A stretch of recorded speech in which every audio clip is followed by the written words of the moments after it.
Hello दोस्तों, स्वागत है आप सभी का मेरे इस यूट्यूब चैनल पे। तो कैसे हैं आप सब? उम्मीद करते हैं आप सभी अच्छे होंगे। तो जैसा कि हम लोग काल को पढ़ रहे हैं, काल के अंतर्गत हम लोग काल के तीनों भेदों के अंतर्गत हम लोग वर्तमान काल के कुल 5 भेद जो होते हैं उसमें से शुरू से लेकर 4 तक, मतलब पहले से लेकर 4 तक के वर्तमान काल के जो भी भेद होते हैं उनको पढ़ लिए थे। 5वां भेद जो संभाव्य वर्तमान काल बचा था, आज के इस वीडियो में हम लोग संभाव्य वर्तमान काल को ही पढ़ेंगे। तो शुरू करते हैं बिना देरी के। संभाव्य वर्तमान काल कहते किसे हैं? जिस क्रिया से कार्य के होने या करने की संभावना का बोध हो उसे हम संभाव्य वर्तमान काल कहते हैं। जिस क्रिया से कार्य के होने या करने की संभावना का बोध हो उसे हम संभाव्य वर्तमान काल कहते हैं। जैसे कि देखो घर पर वह आया है, यहाँ पे उदाहरण है कि देखो घर पर वह आया है, रमा बाजार गई हो। इन दोनों वाक्यों से क्रिया जो है कि क्रिया के होने की संभावना व्यक्त की जा रही है कि देखो घर पर वह आया है, संभावना व्यक्त की जा रही है। तो जिस भी वाक्य में संभावना का बोध होता है, क्रिया की संभावना का बोध होता है, क्रिया के होने या करने की संभावना व्यक्त की जाती है, वो संभाव्य वर्तमान काल के अंतर्गत ही आता है। तो ये तो रहा वर्तमान काल का 5वां भेद, संभाव्य वर्तमान काल।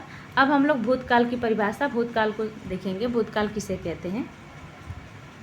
जिससे क्रिया के व्यापार की समाप्ति का बोध हो उसे हम भूतकाल कहते हैं, या क्रिया के घटित हो चुके समय को हम भूतकाल कहते हैं। अर्थात जिस समय में क्रिया घटित हुई रहती है उस समय बीत चुका रहता है, उस समय बीत चुका होता है, वो भूतकाल के अंतर्गत आता है।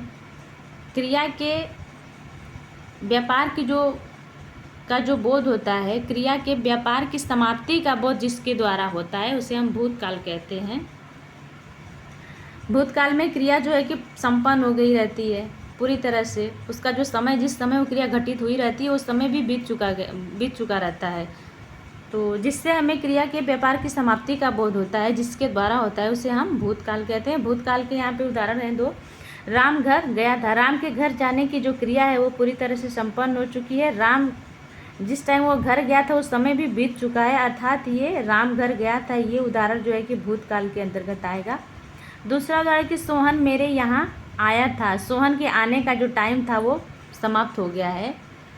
आया था यहाँ पे भूतकाल के अंतर्गत सोहन मेरे यहाँ आया था, ये जो उदाहरण है, दूसरा उदाहरण, ये भी भूतकाल के अंतर्गत ही आएगा, क्योंकि सोहन के आने का जो है जो समय, जिस समय क्रिया घटित हुई थी वो समय बीत चुका है। तो ये दोनों उदाहरण भूतकाल के अंतर्गत ही आएंगे,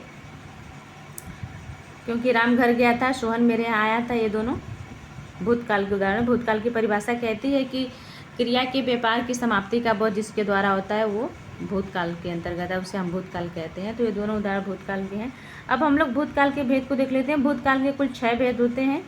पहला भेद होता है कि सामान्य भूतकाल, दूसरा है आसन्न भूतकाल, तीसरा भेद है पूर्ण भूतकाल, चौथा है अपूर्ण भूतकाल, 5वां है संदिग्ध भूतकाल और छठा है हेतु मद भूतकाल।